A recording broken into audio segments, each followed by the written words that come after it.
உலகத் தமிழர்களின் உயிர்நாதம் உண்மை தமிழ் தொலைக்காட்சி. வணக்கம்.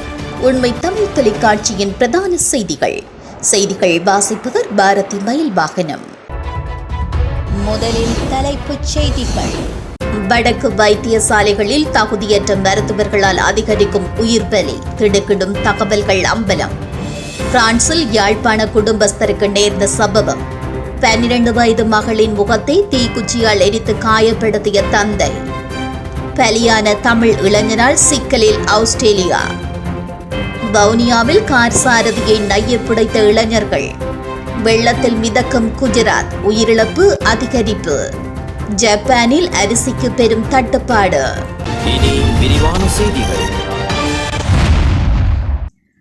வடமாகாணத்தில் உள்ள வவுனியா மற்றும் மன்னார் வைத்தியசாலைகளில் உள்ள 41 வைத்தியர்கள் மருத்துவர்களாக இருப்பதற்கு தேவையான தகமைகளை பூர்த்தி செய்யவில்லை என்றும் அவர்களில் சிலர் மருத்துவ சபையில் கூட பதிவு செய்யப்படவில்லை என்றும் திடுக்கிடும் தகவல்கள் வெளியாகியுள்ளது.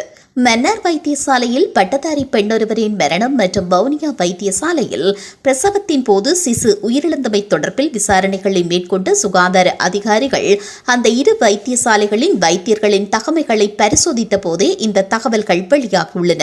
அதன்படி வவுனியா மற்றும் மன்னார் வைத்தியசாலைகளில் கடமையாற்றும் வைத்தியர்களில் 41 பேர் 3ஆம் நிலை சேவையில் தகுதி பெறவில்லை என்று தெரியவந்துள்ளது. இந்த 41 மருத்துவர்களில் சிலர் அரசு மருத்துவ கவுன்சிலில் பதிவு செய்யப்படவில்லை. இதேவேளை அவர்கள் தோற்றவிருந்த மொழி பரீட்சை மற்றும் ஏனைய உயர்தர பரீட்சைகளுக்கு மேலும் ஒரு குழு வைத்தியர்கள் அங்கு முன்னிலையாகவில்லை என்றும் தகவல்கள் வெளியாகியுள்ளன. மன்னார் மற்றும் வவுனியாவில் 2 மரணங்கள் தொடர்பில் விசாரணை நடத்தி வரும் சுகாதார புலனாய்வு குழுவினர் வெளியிட்ட இந்த தகவல்கள் அதிர்ச்சியை ஏற்படுத்தியுள்ளன. இந்த தகவல் வெளியானதை அடுத்து மருத்துவர்கள் தகமைகள் தொடர்பில் வடக்கில் உள்ள பல தன்னார்வ தொண்டு நிறுவனங்கள் தகவல் அறியும் சட்டத்தின் கீழ் வடக்கில் உள்ள மருத்துவமனைகளில் பணிபுரியும் அனைத்து மருத்துவர்களின் தகுதிகள் மற்றும் பிற விவரங்களை கோரி விண்ணப்பங்களை சமர்ப்பித்துள்ளதாகவும் தெரியவருகிறது. பிரான்சில் வசித்து வரும் யாழ்ப்பாணத்தை சேர்ந்த குடும்பஸ்தர் ஒருவரை தமிழ் காவலாளிகள் சிலர் கடுமையாக தாக்கிய சம்பவம் ஒன்று இடம்பெற்றுள்ளது. பிரான்சில் உள்ள வாகன திருத்தகம் ஒன்றில் வேலை செய்துவிட்டு வெளியே வந்த வேளை குறித்த குடும்பஸ்தரை காரொன்றில் வந்தவர்கள் மறித்து தாக்கியதாக கூறப்படுகிறது. பிரான்ஸ் லாச்சப்பில் பகுதியில் வர்த்தக நிலையம் ஒன்றை வைத்திருக்கும் தமிழ் வர்த்தகர் ஒருவருடன் ஏற்பட்ட பிரச்சனையே குறித்த தாக்குதலுக்கு காரணம் என்றும் தாக்கியவர்களில் 2 தனக்கு அடையாளம் தெரியும் என்றும் போலீசாரிடம் குடும்பஸ்தர் வாக்குமூலம் வழங்கியுள்ளார். பண்டாரவளை லியன்ககவல பிரதேசத்தில் உள்ள வீடொன்றில் தனது மகளின் முகத்தை தீக்குச்சியால் எரித்து காயப்படுத்தியதாக கூறப்படும் தந்தை ஒருவர் இன்று கைது செய்யப்பட்டுள்ளதாக போலீசார் தெரிவித்தனர். பண்டாரவளை லியனகவல பிரதேசத்தை சேர்ந்த 40 வயதுடைய 2 பிள்ளைகளின் தந்தையே இவ்வாறு கைது செய்யப்பட்டுள்ளார். 7ஆம் வகுப்பில் கல்வி கற்கும் 12 வயதுடைய மகளே இவ்வாறு காயமடைந்துள்ளார்.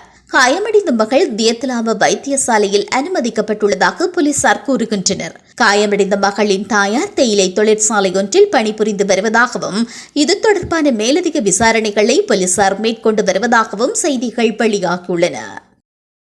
ஆஸ்திரேலியா மெல்பர்னில் 23 வயதுடைய இலங்கை தமிழ் ஏதிலியொருவர் தீக்குளித்து தன் உயிரை மாய்த்துக் கொண்ட சம்பவம் பெரும் அதிர்ச்சியை ஏற்படுத்தியுள்ளது. இந்த நிலையில் இளைஞனின் மரணத்திற்கு எதிர்ப்பு தெரிவித்து அங்குள்ள ஏதிலி வழக்கறிஞர்கள் நேற்று போராட்டம் ஒன்றை முன்னெடுத்தனர். இந்த சம்பவத்தில் இலங்கை தமிழரான மனு யோகலிங்கம் என்ற இளைஞன் கடந்த 2013ஆம் ஆண்டு இலங்கையிலிருந்து ஆஸ்திரேலியாவிற்கு சென்று சுமார் 11 வருடங்களாக இணைப்பு விசாவில் வசித்து வந்ததாக கூறப்படுகிறது.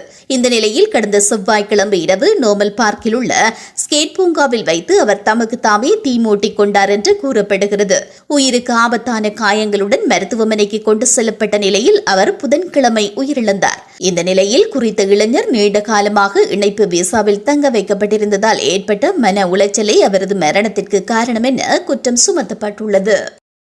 வவுனியா கூமாங்குளம் பகுதியிலிருந்து காரை செலுத்தி வந்த இளைஞர் ஒருவர் உக்கலாங்குளம் பகுதியில் விபத்து ஒன்றை ஏற்படுத்திவிட்டு நிறுத்தாமல் தப்பிச் சென்றுள்ளார். இதன்போது வைரவ புளியங்குளம் மற்றும் நகர் பகுதியில் பயணித்துக் கொண்டிருந்த ஏனைய வாகனங்களுடன் மோதி விபத்தையும் ஏற்படுத்தியுள்ளார். இதனையடுத்து குறித்த காரை இளைஞர்கள் சிலர் விரட்டி சென்றுள்ளனர். அதிவேகமாக பயணித்த கார் பூந்தோட்டம் பெரியார்குளம் பகுதியில் வீதியின் கரையிலிருந்து மின்சார கம்பத்துடன் மோதி நின்றது. காரின் சாரதியை மடக்கி பிடித்த இளைஞர்கள் அவரை நையப்புடைத்ததுடன் போலீசாரிடம் ஒப்படைத்தனர்.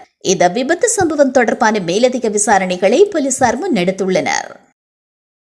குஜராத்தில் கனமழை தொடர்ந்து பெய்து வரும் நிலையில் கடந்த 4 நாட்களில் உயிரிழந்தவர்களின் எண்ணிக்கை 28 அதிகரித்துள்ளது. குஜராத்தில் கடந்த 4 நாட்களாக தொடர் கனமழை பெய்து வருகிறது. இடைவிடாத மழை காரணமாக மாநிலத்தின் பல்வேறு பகுதிகளிலும் நீர்நிலைகள் நிரம்பி வழிகின்றன. இதனால் தாழ்வான பகுதிகளில் வாழும் மக்களின் இயல்பு வாழ்க்கை கடுமையாக பாதிக்கப்பட்டுள்ளது. இந்த நிலையில் வெள்ளம் பாதித்த பகுதிகளில் இருந்து சுமார் 17,800 பேர் வெளியேற்றப்பட்டுள்ளனர். குறிப்பாக வதோதராவில் ஆகஸ்ட் 28 வரை 12,000 பேர் மீட்கப்பட்டு பாதுகாப்பான இடங்களில் தங்க வைக்கப்பட்டுள்ளனர். ஜப்பானில் முன்னெப்போதும் இல்லாத வகையில் அரிசிக்கு தற்போது தட்டுப்பாடு ஏற்பட்டுள்ளதாக சர்வதேச செய்திகள் தெரிவிக்கின்றன. டோக்கியோவில் உள்ள சூப்பர் மார்க்கெட்டில் இந்த கோடையில் வழக்கமாக அரிசியின் பாதி அளவை மட்டுமே கொள்முதல் செய்ய முடியும் என்று தெரிவிக்கப்பட்டுள்ளது. இதனிடையே ஜப்பானியர்களை ஒரு நாளைக்கு 1 பை அரிசி மட்டுமே வாங்கிக் கொள்ள அறிவுறுத்தியுள்ளதாகவும் கூறப்படுகிறது. அரிசி தட்டுப்பாடு தொடர்பாக விவசாயத்துறை அமைச்சர் டெட்சுசி சகாமேடோ கூறுகையில், பற்றாக்குறை நிலைமை விரைவில் தீர்க்கப்படும். அதுவரை மக்கள் அமைதியாக இருக்க வேண்டும். செப்டம்பர் இறுதிக்குள் 40% பயிர் கிடைக்கும் நிலையில் புதிய அறுவடை பருவம் தொடங்கியுள்ளது என்று கூறினார். அதேவேளை ஜப்பானியர்களின் பிரதான உணவுகளில் ஒன்றாக அரிசி உள்ளமையும் குறிப்பிடத்தக்கது. மீண்டும் தலைப்புச் செய்திகள். வடக்கு வைத்தியசாலைகளில் தகுதியற்ற மருத்துவர்களால் அதிகரிக்கும் உயிர் பலி, திடுக்கிடும் தகவல்கள் அம்பலம். பிரான்சில் யாழ்ப்பாண குடும்பஸ்தருக்கு நேர்ந்த சம்பவம். 12 வயது மகளின் முகத்தை தீக்குச்சியால் எரித்து காயப்படுத்திய தந்தை. பலியான தமிழ் இளைஞனால் சிக்கலில் ஆஸ்திரேலியா. வவுனியாவில் கார் சாரதியை நைய புடைத்த இளைஞர்கள். வெள்ளத்தில் மிதக்கும் குஜராத், உயிரிழப்பு அதிகரிப்பு. ஜப்பானில் அரிசிக்கு பெரும் தட்டுப்பாடு. இத்துடன் இந்த செய்திகள் நிறைவடைகின்றன. மேலதிக செய்திகளை தெரிந்து கொள்ள உண்மை தமிழ் தொலைக்காட்சியோடு இணைந்திருங்கள். வணக்கம். உலகத் தமிழர்களின் உயிர்நாதம் உண்மை தமிழ் தொலைக்காட்சி.